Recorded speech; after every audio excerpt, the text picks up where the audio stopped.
Hello and welcome to Addicted to Lacrosse. This is season 5, the penultimate episode of the season, episode number 24. Today is Sunday, June 3rd, 2018. My name is Graham Parrow. With me tonight is Tyler Fitch. Melissa is unavailable, so it's just the two of us tonight. As I said, this is the penultimate episode of our show because we have another game. Rochester forced game 3 by winning 13-8 on Saturday night in a pretty fun game to watch. And at halftime, we also had some news going on. I guess we can start there. They had the coin flip to decide which team. How did they decide? The team that won the coin flip, which turned out to be San Diego, got to decide whether they wanted first overall pick in the expansion draft or first overall pick in the entry draft. And then Philadelphia would get first pick in whichever draft San Diego did not pick. So San Diego picked the entry draft. So Philadelphia will get first pick in the expansion draft. And we also found this week some details about the expansion draft, and that is that it's going to occur on July 16th, which I believe is a Monday. It's going to be done by conference call. I don't know any details beyond that, whether it's going to be like live tweeted. We'll find out the picks as they happen, or if there's going to be a broadcast of it, which might be odd on a conference call, or if they'll just do it and then an article will show up on NLL.com saying, here's who got picked, which would be kind of anticlimactic, I think. It'd be good to be announcing the picks live. In my opinion, anyway. The teams have until July the 2nd to submit their list of protected players, and I assume that those will be made public as well before the actual draft. So that's kind of exciting, and kind of looking forward to this happening. I've made up my own list of who I think, not so much who I think will be protected, but who I would protect if I were the GM of each team. I posted that on my blog a week ago or so. But it's fun to kind of think about who would be protected and who might not be. And then things like free agents throw a wrench into the mix, because they can technically be picked, but you may not want to pick them because they may decide not to sign with you. Because all you do when you get a free agent is the exclusive ability to negotiate with them until August 1st, and at which point any other team can negotiate with them, including the team they left. So unless you know pretty much for sure that this player is going to sign with you, you probably won't be picking any unrestricted free agents. But then you've also got the franchise player thing, where you can draft an unrestricted free agent, make him a franchise player, and then he's yours. He can't leave. Unless he's 34 years of age or older, in which case he can refuse the franchise player tag. So it gets quite complicated quite quickly. So that's about as far as I went with it. There may be other reasons why you might or might not want to protect free agents and that sort of stuff. But anyway, I'm looking forward to that. Any comments on the expansion draft, Tyler? Even though it's just supposed to be a conference call, I think there are totally ways that they could stream it and present it. I mean, I'm regularly on conference calls between San Francisco, Seattle, and Paris. People are in an office, and that's all we have, people in an office with the camera. And sometimes, depending on what the subject is, we record it and people can, come back and check it later. The league could do something like this and kind of pull back the veil, and it'd be quite exciting. The biggest logistical thing for me would be, it's not a system where the mic is always on, because they probably want to be in that room and receive a call that, I want to trade somebody right now, and not just broadcast that. And people are like, sure, you're going to trade because I can hear what you're doing. They need to have some sort of balance between the two. But if you put up cameras in a room in Philly or wherever they are, because it's the summer, they're not probably going to go to Philly for that, and a room in Ontario, probably near the track, and have a wings room and a seals room, and maybe a neutral either league room or a room with the the NL TV crew. It could easily be a thing that could be broadcast, and I would absolutely watch. I would love to see who's being picked. Even though it's going to move quickly, they could have more time to recap afterwards. But just watching the picking process, I would love to watch. And the technology exists to do that kind of thing already. There's multiple tools that we use, and that would be pretty awesome. So if they can find a way to bring the fans closer to that action, I would love it. And that's what I would hope to see them do, but we'll see. That's my thoughts on that. All right, I think that then we will move on to our games of the week. Of course, there was only the one. We had Rochester winning 13-8 over the Saskatchewan Rush. And I only have a couple of awesomes. I don't even have any not awesomes this week, so might be kind of a quick show, especially since there's only two of us. But it looks like you have a bunch, Tyler, so why don't you go first? Well, thank you. Yeah, so my first awesome, it's going to be a couple points rolled together because I got a lot of awesomes. But it's Matt Vince in goal. Like, he was absolutely the difference in last night's game. I didn't feel that the Nighthawks defense was more aggressive or a bigger difference than they were even a week ago. But Matt Vince individually was a bigger difference. And so it was great on him. But the Nighthawks defense and transition did have a lot of impact on the game as they were pushing the action. They accounted for a third of all the Nighthawks points with 3 goals and 8 assists. Conversely, the Rush got 1 point out of their D in transition last night, out of their 22 total. The other 21 came purely from forwards. So, yeah, the Nighthawks D in transition, Paul Dawson, 2 assists. And they were actually pretty sweet assists. One from midfield, seeing Austin Shanks cutting the crease, and he's like, oh, let's whip a pass to him. And Shanks caught it and a couple dekes and put it over the shoulder. Another one, Dawson was behind the cage on offense and saw a cutter coming in and just like, boop, little pass, and guy buried the shot quickly. And so 2 assists for Paul Dawson that were good. Meanwhile, his cohort, the 100-point American Joe Resetarits, had 1 assist the whole game. Paul Dawson outscored Joe Resetarits. So I can't think of many scenarios like that where the Nighthawks lose, and they didn't. And then finally, Jake Withers, 16 for 22 on faceoffs. A lot of runs for the Rochester. I'm not sure if they're off successive possessions, but a lot of scoring runs. And with him running 16 out of 22, it's basically playing make it, take it. And it was great to see. Graham, what's your first one? I guess I'll basically go continue with yours. Sometimes I'll say that the Rochester defense was really good or offense was really good. So this time it's just Rochester's everything was really good. Matt Vince, as you said, was unbelievable. It was like watching Vince from his 4 straight goalie of the year seasons. And it's not like he's been lousy since then. But for a while, he was far and away the best goalie in the league. And then for the last couple of years, he's been one of the better goalies in the league. Last night, he looked like the best in the league by far again. He was just outstanding. The Rochester defense was very good as well. Their transition was great, as you were saying. They picked up a whole whack of points there. And I thought their offense was pretty good as well. Clearly, they scored enough goals to win, which is always good. But there were a few moments where they were just passing the ball around and they looked like the Georgia Swarm. And if you can pass the ball around and have Georgia Swarm-like moments, that's pretty impressive because those guys just know how to pass.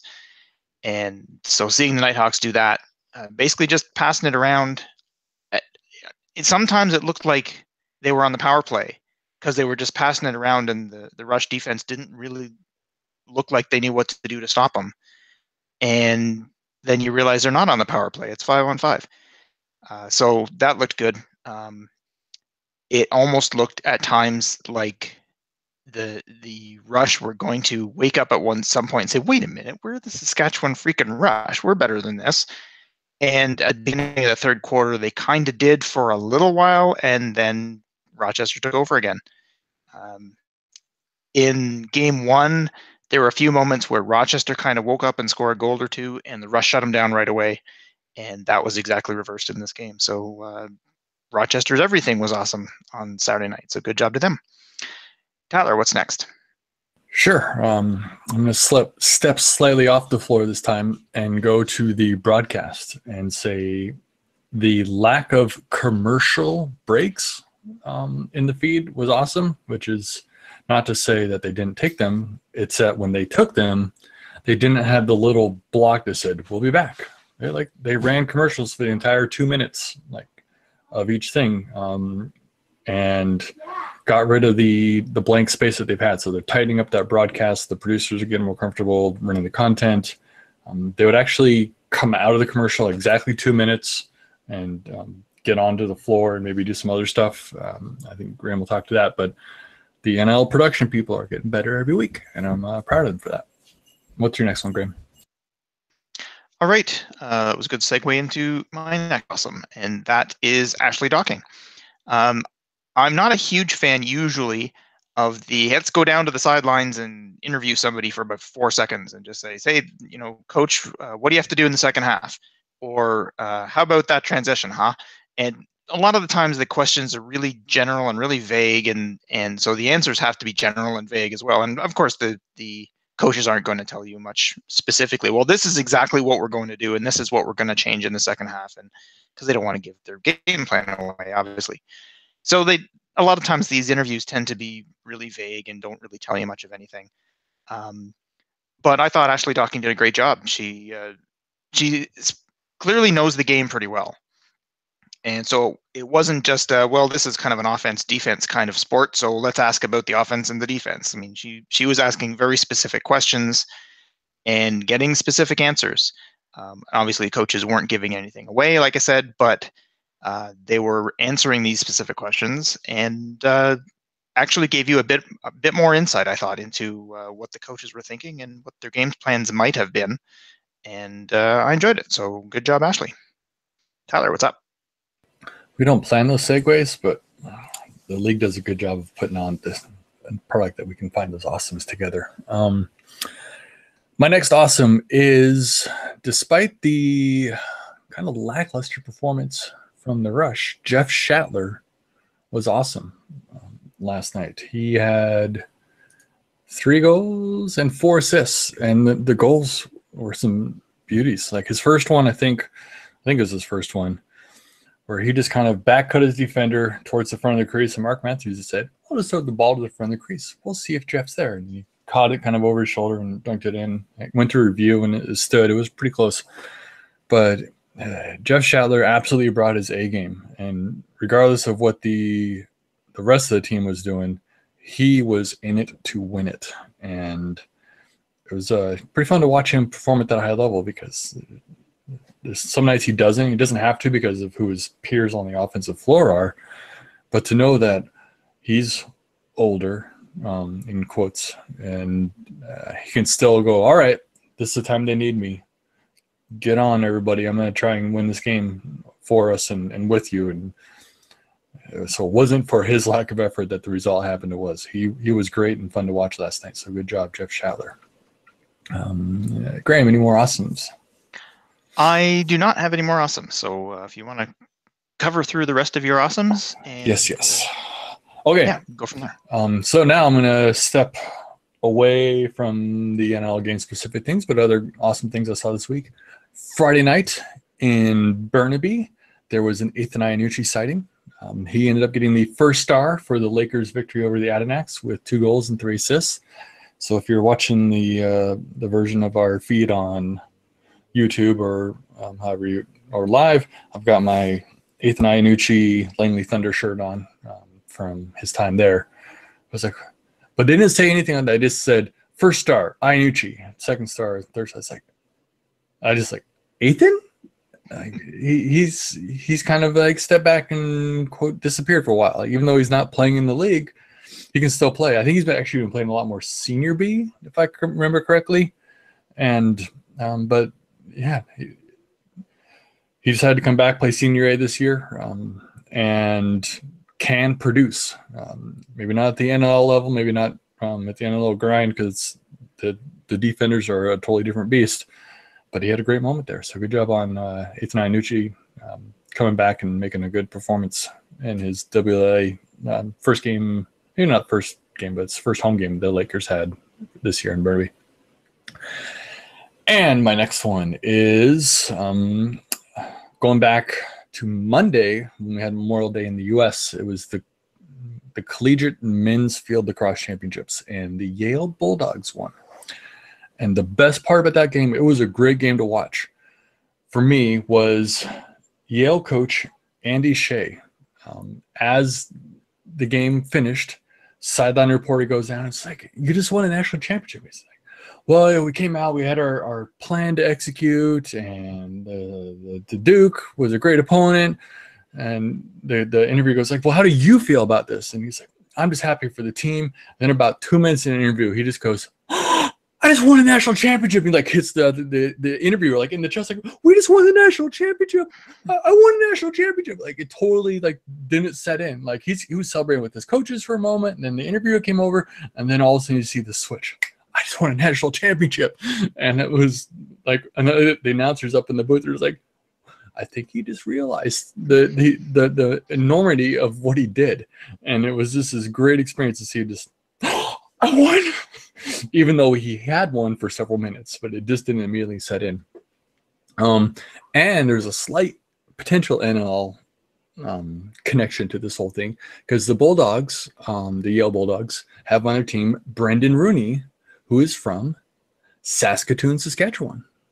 And he had a goal or two Saturday in semifinal. I don't remember his stat line from Memorial Day, but like will the Rush have a hometown player on their team in a couple of years, like the Roughnecks now have with Holden Katoni? It's kind of a nice story, and it feels really good. But I think in reality, probably not. Who goes to Yale and gets a degree in molecular biophysics and biochemistry to then return to Saskatoon? He might. His family's there. He grew up there. He might love it. But he's currently in an entirely different world of the Ivy League and opportunities that don't present themselves to people living in the Canadian prairies. So it'd be pretty cool if he returned, or maybe he was able to commute back and play. But also, I have no idea if he has any box lacrosse skills at an elite level or not. If he's just a great or a good enough college lacrosse player, they don't just translate. So that's very interesting to say. They got a player from Saskatoon on the Yale team, and they do. So congratulations to Yale and their coach Andy Shea and Brendan Rooney and everybody, because they haven't won any titles in the lacrosse, I think, going back for 120 years, and before it was really an organized NC2A didn't exist. So it's a big step for them. They've been working through this long process for the last 8 years, and this was the culmination of that, and it was great to see. And that was my last awesome. Graham, have you thought of a not awesome for this week? Because it was a pretty awesome week. It was. My only not awesome and it usually we use the term not awesome to mean crappy. And I mean, let's be honest. So I don't really want to talk about the Rush as being not awesome in that respect, because they weren't crappy. They played a pretty good game. They didn't play as good a game as they did the previous week, and it wasn't as good a game as the Nighthawks played. But I don't want to go on the Rush defense saying that they played lousy, because they didn't. Evan Kirk was good. I might even say very good at times, just not at Matt Vince's level in that particular game. So it's hard to really call the Rush not awesome the way we use the term generally.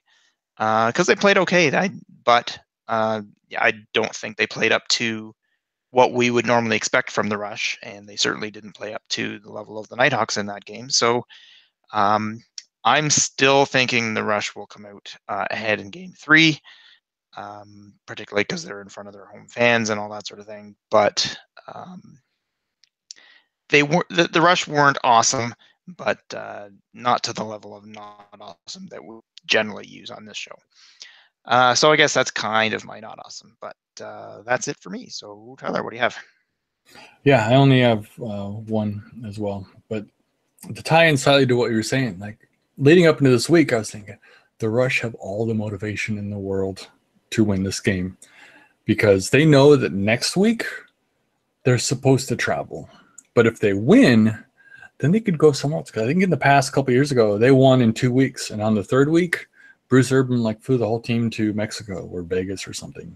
Or one other team then went to Vegas the following week because they knew they had to play 3 weeks, got it done in 2, and on the third week, they got a reward. Though I think if they had done that, I think it would have been pretty sweet saying, hey, we're supposed to go to Saskatoon, let's go home and actually have a little celebration home. Let's go back to our home arena and have a little celebration with all the fans, even though we don't get to play a game. That would have been pretty awesome. But I think the Rush had a lot of motivation and couldn't execute. And so I think it's going to be very interesting next weekend. Quite the series. As for my official not awesome, it is a little bit in terms of crappy. And it's future Philadelphia Wings player again, I don't know, Dan Dawson. The Rush put Dan Dawson in the offense on Saturday night. I don't know if it was a hat tip to his time with the Nighthawks and so the hometown fans could see him and whatnot, but the team was not better with him on the floor than they were a week ago with him off the floor. Dan Dawson had 1 goal, and it came with 0.1 seconds left in the game when it was already decided and did not matter. And I think as great as he is and has been, the Rush don't need him. They should not have played him. They did, and maybe they were worse as a whole because of it, and they could already be champs if that's actually all put those pieces come together in that way. So therefore, it goes back to my opening statement of, all right, if I'm the Rush, I don't protect Dan Dawson. I don't even necessarily re-sign him. You've got some familiarity with Keenan, who knows him and likes him, but if I'm the Wings and I want a still great forward to come in and lead my team and maybe bring some cohesiveness to an offense, who'll be a bunch of people coming together for the first time and maybe young players getting their first shot, I'd love to have Dan Dawson be that leader. And so I could see Dan Dawson returning to the Wings this summer in some sort of move. I don't know of him having any sort of tight relationship with Paul Day in the past, but it's an opportunity for him to play every week because he is still that good, and there's a spot for him there. I think it would be great. But right now, putting Dan Dawson on the floor is not awesome because it doesn't make the Rush better. And it's crazy that you would sit Dan Dawson, but both the Nighthawks did early this year, and the Rush have since he's joined the team. And so no need to do that. Don't put him out there right now. And that's a wild thing to say. But that was my not awesome for the week. Any thoughts, I have to agree.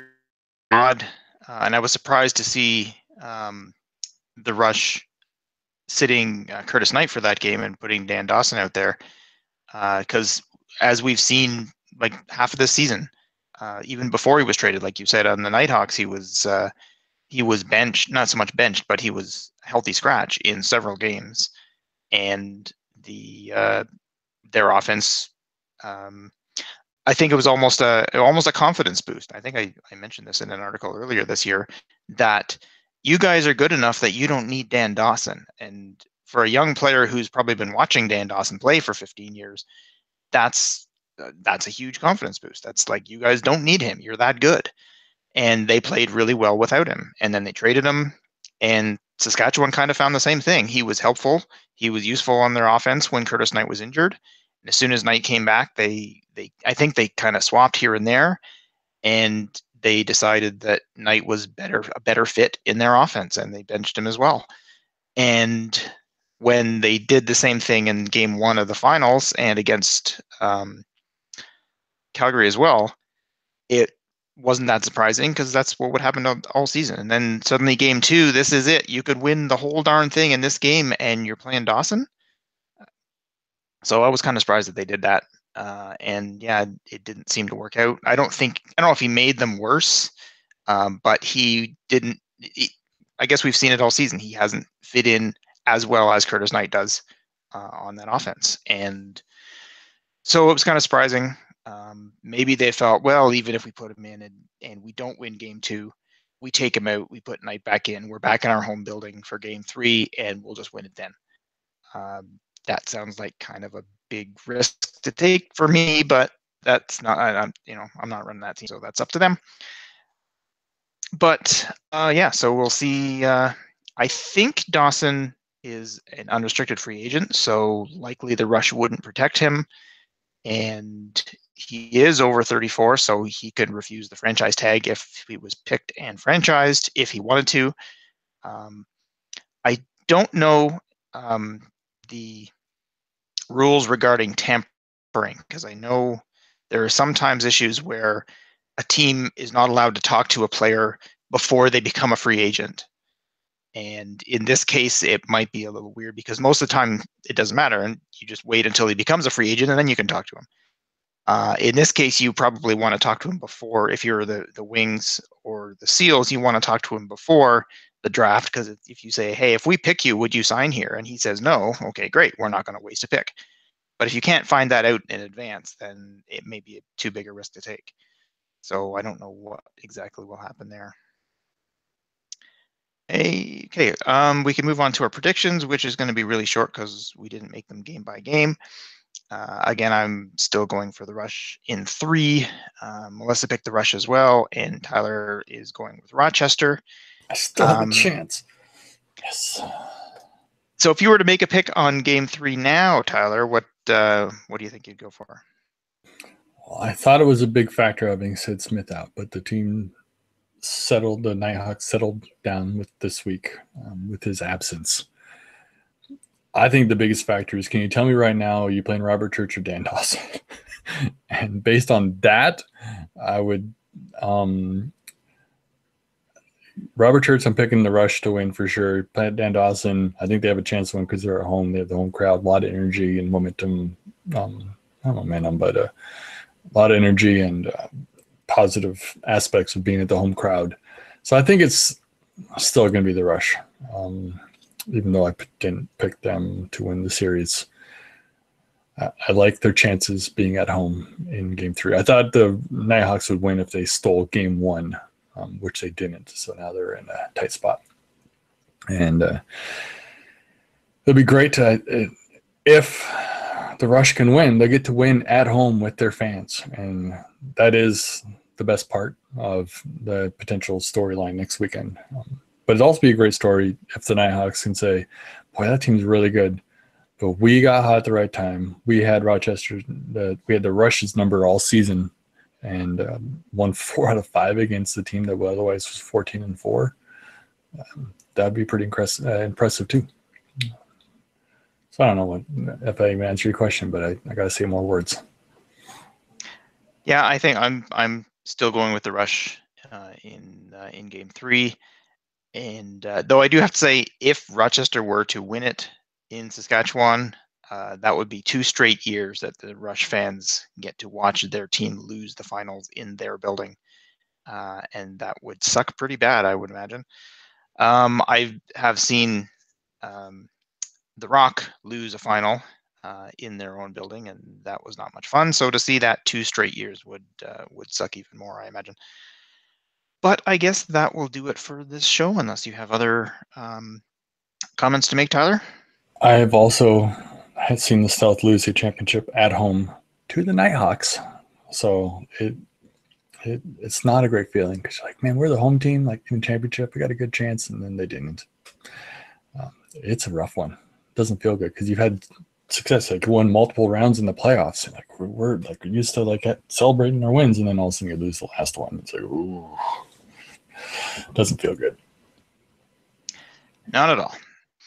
All right, so I guess we will return next Sunday for our final episode of the season after the final lacrosse game of the NLL season, which will be next Saturday from Saskatoon. So that will do it. So this has been another episode of Victor's Lacrosse. For Tyler and the absent Melissa, I'm Graham.